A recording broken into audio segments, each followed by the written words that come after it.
So this is lesson 1, day 3. I spent 2 days, 2 sessions each day, approximately 12 to 20 some minutes each session. Moving in a somewhat of a pattern. It's a triangle. The distance of our actual movement is about 50 feet, which for me is around 20-22 paces. I've put the cones out to help give a marker. I have my dog Grom tethered out over here.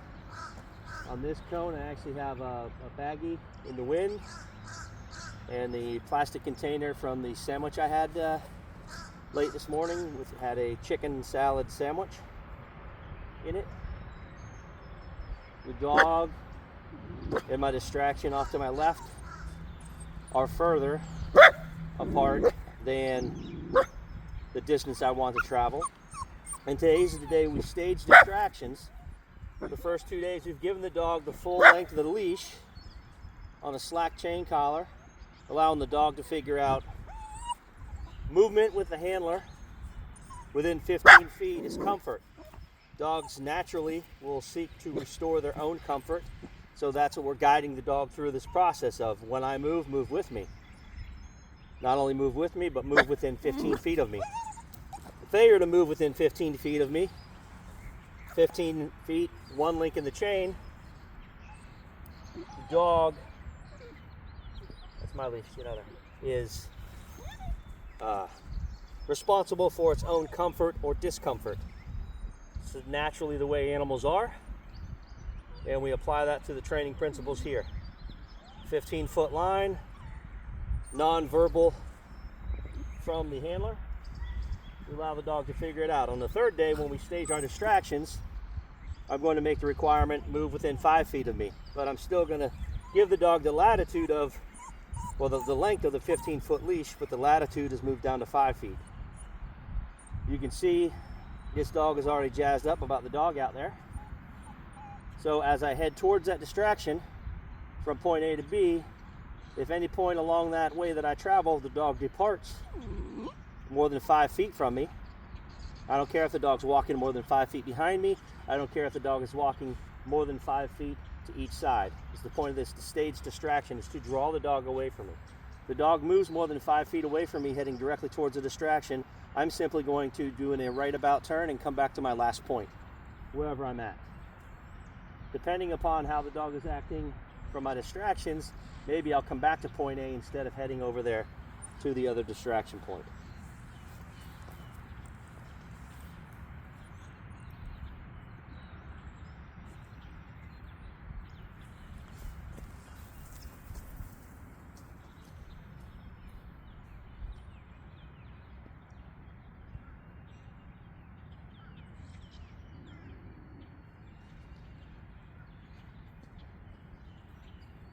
I hope the camera picked that up.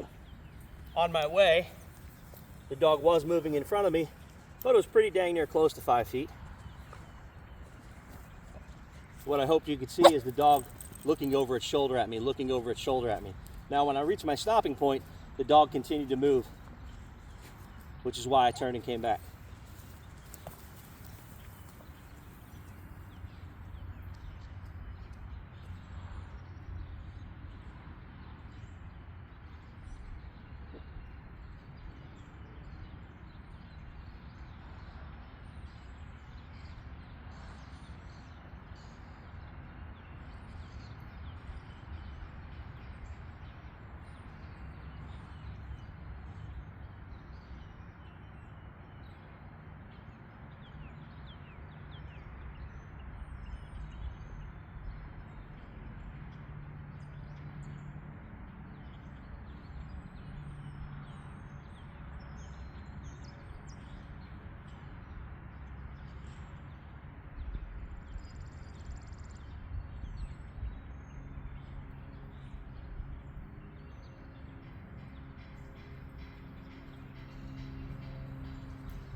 So while I was going from B to C, the dog did move more than 5 feet away from me, but it wasn't like it was with the dog. It was more frolicking. And I did not want to right about turn back into the face of the dog at this stage. That kind of creates a ping pong effect, which you want to avoid. So I simply stopped the dog short with my foot on the leash. I could tell if the dog is directly interested and wants to go to the distraction, in which case I would have made a departure.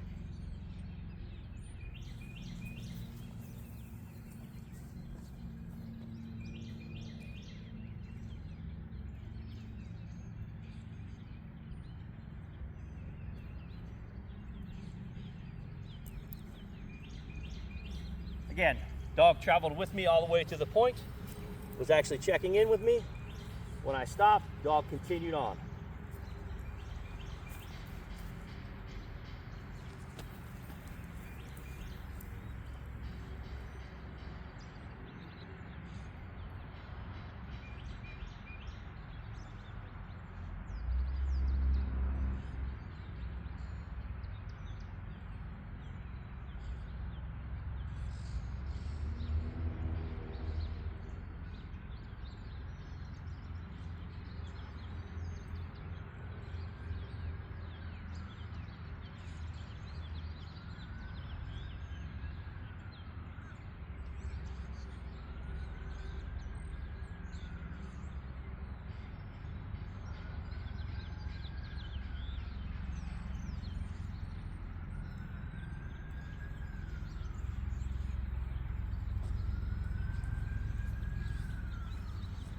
This is a principle that follows us all through the training process of this method.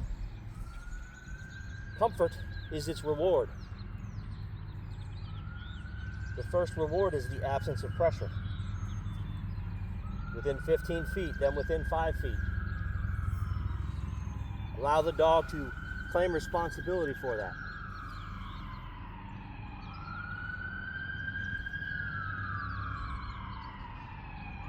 With no animation and gesticulation with food and toys from the handler. Only when the handler moves.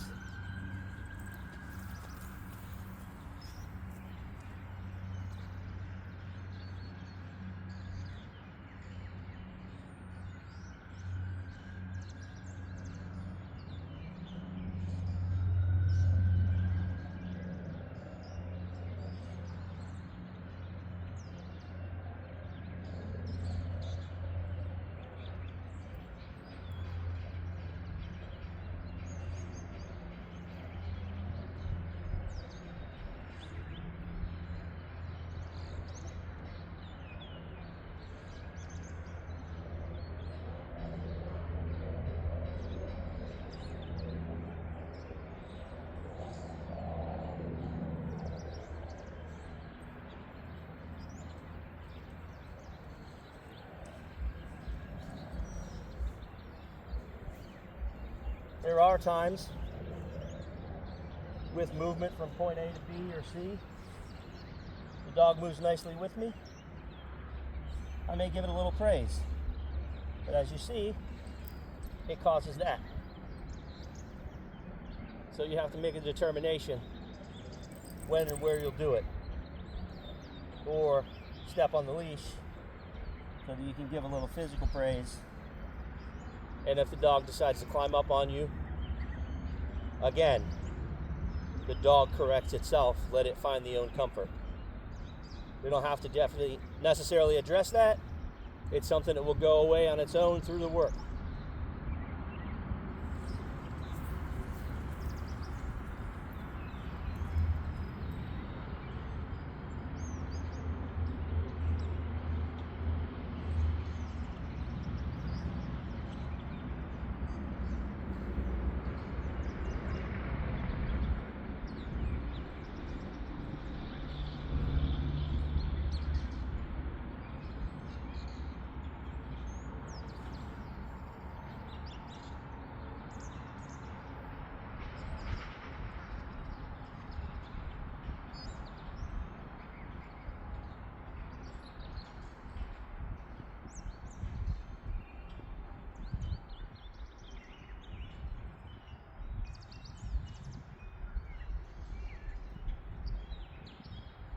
Out.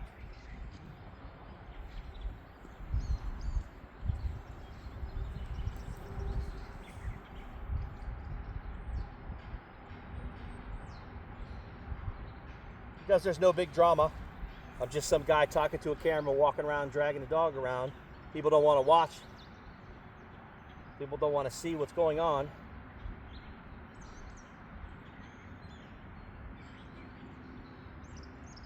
Sometimes it's important to watch the grass grow.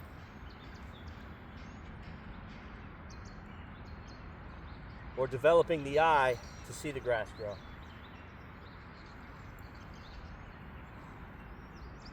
And we stand still and allow the dog to explore the environment. As they begin to explore the environment, they become less attentive to the handler.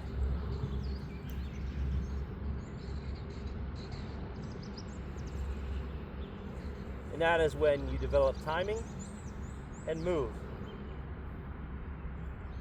But just like the absence of pressure can be a reward, movement can be a reward also.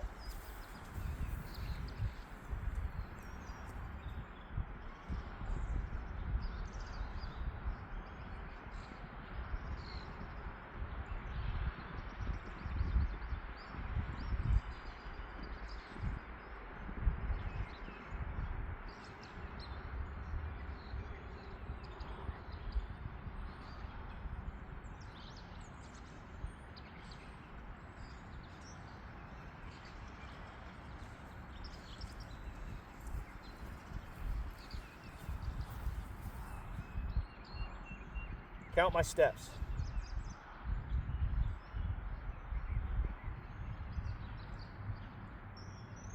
Look at the preloading.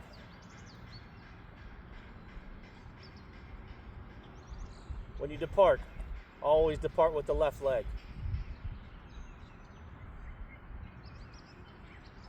For the most part, when you depart, do it to position the dog on your left, unless it's an abrupt departure, in which case the dog is running to catch up. Generally, they're running to catch up and put themselves on the left side if, in the beginning, you are positioning yourself to depart with the dog on your left.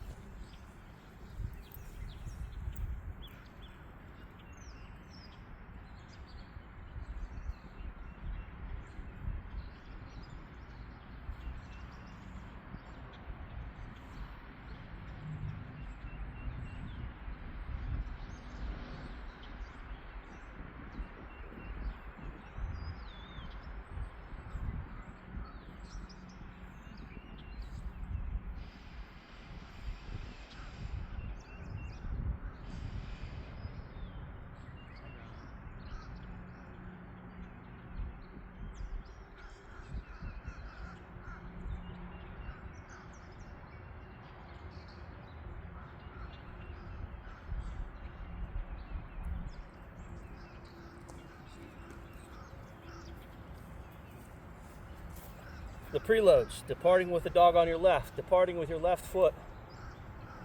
The dog learning to move when the handler moves. We're preloading for what we're going to have a need for later. We train for tomorrow, not today. Those are all concepts that we refine and call heel.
by staging my distractions further than my pace count away,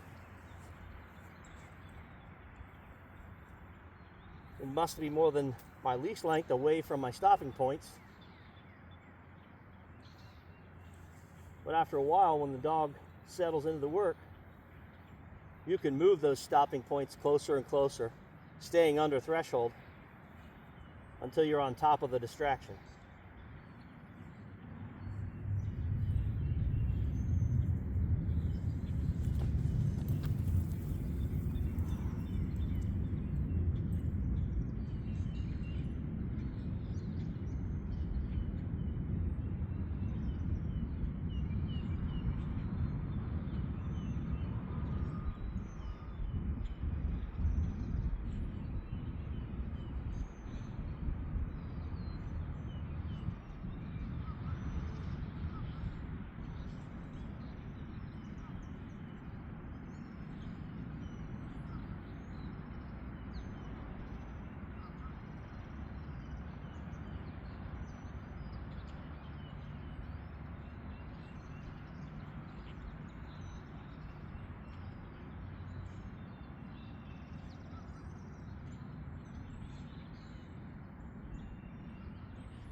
Some people will say, you're just yanking and dragging the dog away from all of its favorite things.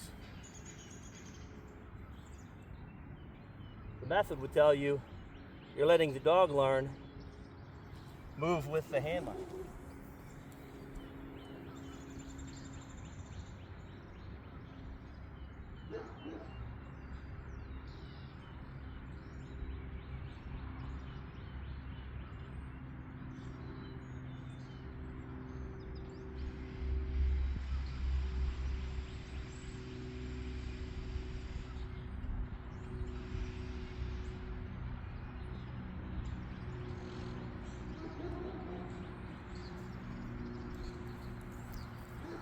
It all depends on how you wish to view it. Glass half full, glass half empty. There's room for more.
What's the more important lesson to be learned from this exercise? That the dog learns to move with me, or that the handler learns when to move?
when people do start to get the work right, they tend to think the goal is to catch the dog at the end of the leash.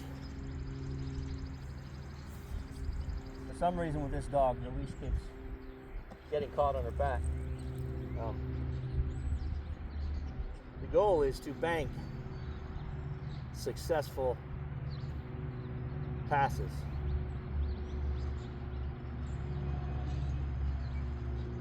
Kind of boring when the dog just moves with you, stops, move with you, stops, move with you, stops. That's the point. That is what we need to practice over and over.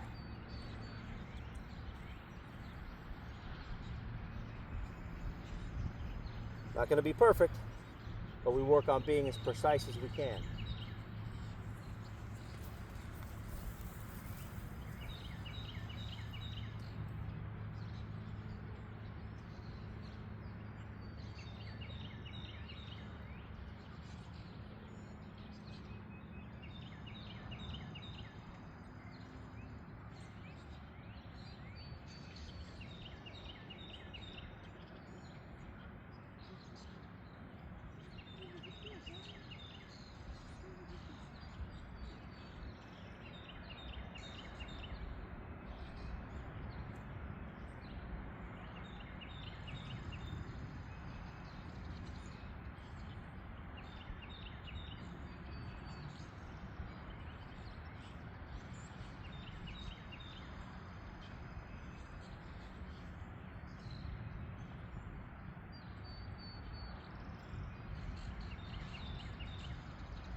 Too close? Maybe.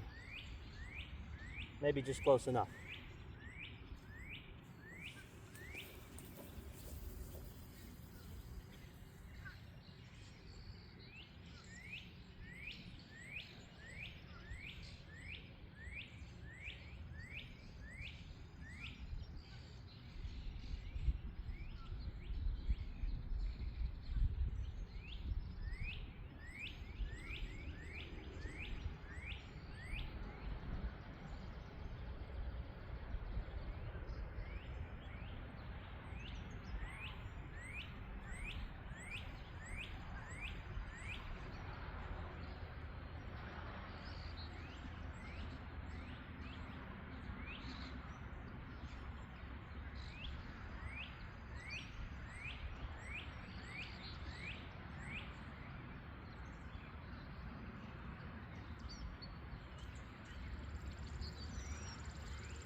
social drive.